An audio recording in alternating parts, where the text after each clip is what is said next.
Lionel Messi যেখানে যান সেখানেই দর্শকের ভিড় লেগে যায়, ভেঙে যায় সব রেকর্ড। ডিসি ইউনাইটেডের স্টেডিয়ামেও তার ব্যতিক্রম হয়নি। রেকর্ড সংখ্যক দর্শকের দেখা মিলেছে সেখানেও। এবারও লিওনেল মেসির আগমন উপলক্ষে আগের রেকর্ড ভেঙে ৭২,০০০ দর্শক সমাগমের হয়েছে নতুন এক রেকর্ড।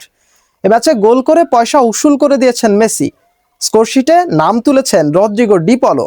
সে ম্যাচে ডিসি ইউনাইটেডকে ২-১ গোলে হারিয়েছে ইন্টার মায়ামি। মেসি মানেই রেকর্ড, আর সেই তালিকায় যোগ হলো আরও একটি নতুন ইতিহাস।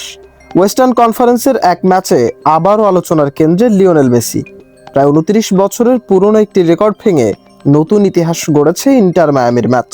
১৯৯৭ সালে এক ম্যাচে ৫৭,৪৩১ জন দর্শক নিয়ে স্টেডিয়ামে সর্বোচ্চ উপস্থিতির রেকর্ড হয়েছিল। তবে এবার সেই রেকর্ড ছাড়িয়ে গেছে অনেকটাই। ইন্টার মায়ামির ম্যাচ মাঠে গড়াতেই স্টেডিয়ামে হাজির হন ৭২,২৬০ জন দর্শক। আর এই বিশাল দর্শক সমাগমের বড় কারণ লিওনেল মেসির উপস্থিতি। আর্জেন্টাইন সুপারস্টারকে এক নজর দেখতে হাজার হাজার সমর্থক ভিড় জমিয়েছিলেন গ্যালারিতে। আর সেই সমর্থকদের হতাশও করেননি মেসি। ম্যাচে গোল করে নিজের ছাপ রেখেছেন তিনি। চোখ ধাঁধানো কোনো গোল না হলেও নিজস্ব স্টাইলে প্রতিপক্ষকে ফাঁকি দিয়ে বল জালে পাঠান এই বিশ্বকাপ জয়ী তারকা। এদিকে এই ম্যাচেই সুযোগ ছিল ৯০০ গোলের মাইল ফলক ছোঁয়ার। ২৭ মিনিটে গোল করার পাশাপাশি আরও কয়েকটি সুযোগ পেয়েছিলেন তিনি, তবে সেগুলো কাজে লাগাতে পারেননি।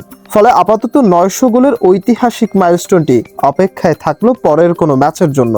বর্তমানে পেশাদার ফুটবলে লিওনেল মেসির গোল সংখ্যা ৮৯৯। মাশরাফি, নিশানা স্পোর্টস।